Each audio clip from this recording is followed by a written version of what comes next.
We're all down with asking what if we're living in a video game without realising, and I think therefore I am, and shit, but there's actually quite a good argument for it.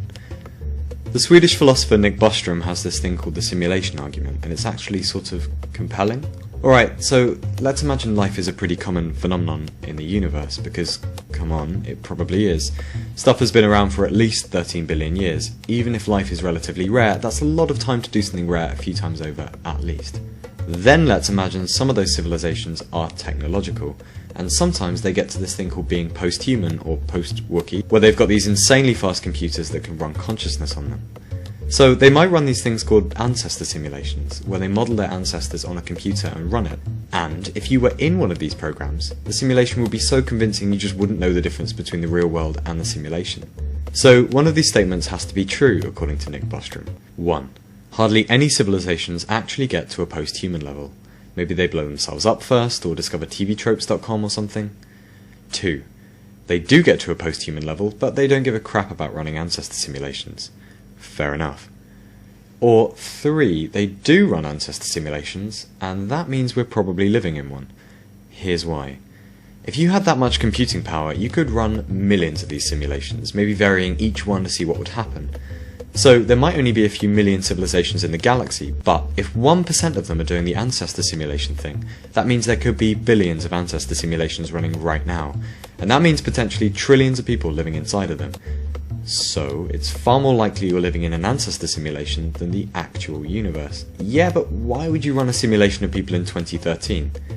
Well, if you ran it any later, we might have the technology to start building our own ancestor simulations, creating a sort of stacking effect where you've got simulations inside the simulations like a fucking Russian doll from hell, and that would just be plain confusing. What's kind of interesting is that even for these post-human gods running our simulation, they must have thought about this too and concluded that they could be living in a simulation. And maybe whoever's running theirs have thought about it up and up, never really reaching a point where you could be absolutely sure this was real reality.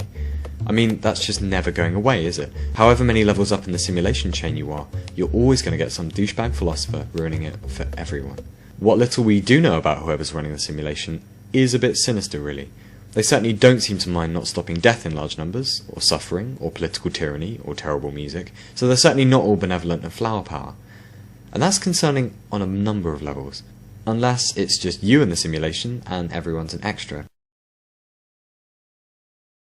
But that's just plain horrible to think about. So what now?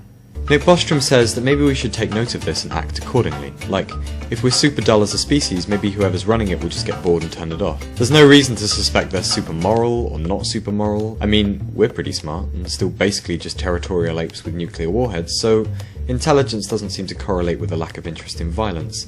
So maybe they're just doing it for fun. Or, if computers are powerful enough, maybe we could all just be sat on some kid's PC, just one tab over from some future incarnation of YouPorn and BBC News. Is there any way then that we would know we're in a simulation? Actual evidence? Maybe. If reality on a subatomic level turns out to be suspiciously computational looking, that might be a clue. Maybe we should modify our search for a theory of everything in physics accordingly. Or there might be glitches, but that seems kind of unlikely given that whoever's doing this must be pretty tech savvy by now. Besides, they could just alter your memory of their screw-ups anyway, so there's no reason you'd know about it.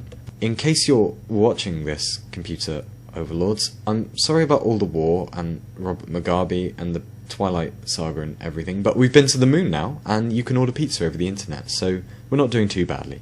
All in all, the moral of the story then is live a reasonably interesting life, ride a unicycle, learn crochet, write a book or something, so you don't all get us turned off.